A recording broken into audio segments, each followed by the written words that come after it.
Ah, yung putik. Baka yung paano? Ikubli. Di ba ilang ilog pa ano, ilang sapa pa yung dadaanan niya. Eh sa atin isang sapa lang eh. Nag-worried pa tayo nun. Uwi na kami te. Dami kaya te. Stranded kami te. May stranded kami te. Baka malalim pa, ilalim ng ilog eh. Yung sapa ano. Wala pa, hindi ko pa nakikita pababa kasi di ba?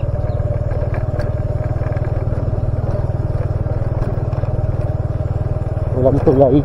Walang alternative na tulay. Ayun na, tumaba na to. Isang ilog.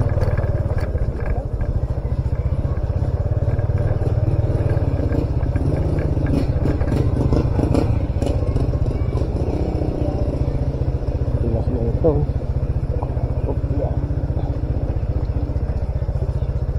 Ano kaya yung malalim sa kanya? No?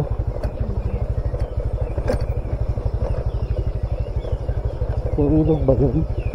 Kasi kung ilog yun, napakamalas natin. Andito na tayo yun. Nagpas tayo ng baha dun sa ali. Saka almost, andito na tayo, 10 minutes lang, andun na tayo. Kaya nga.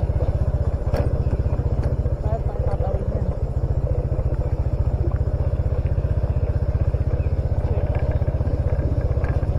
Tatawid tayo, edi baba kayo.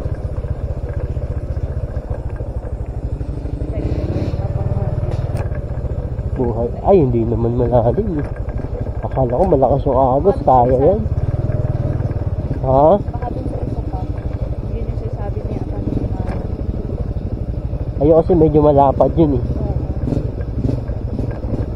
Babaw pa nga nun. Kung pwede sa tumalin natin kami.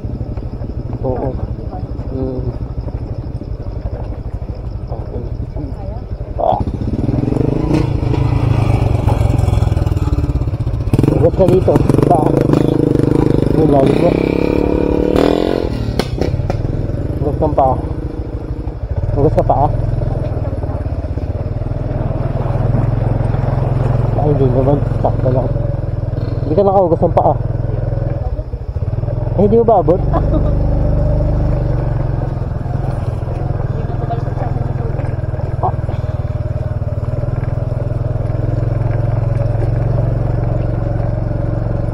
Ay, ito, sakit.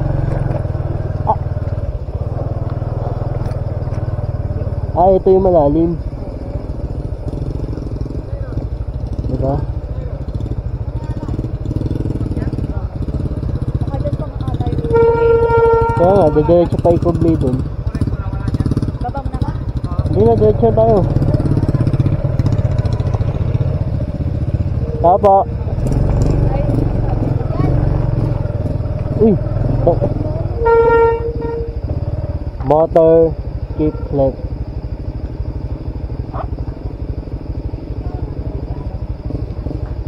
Mo, wait dyan kuya.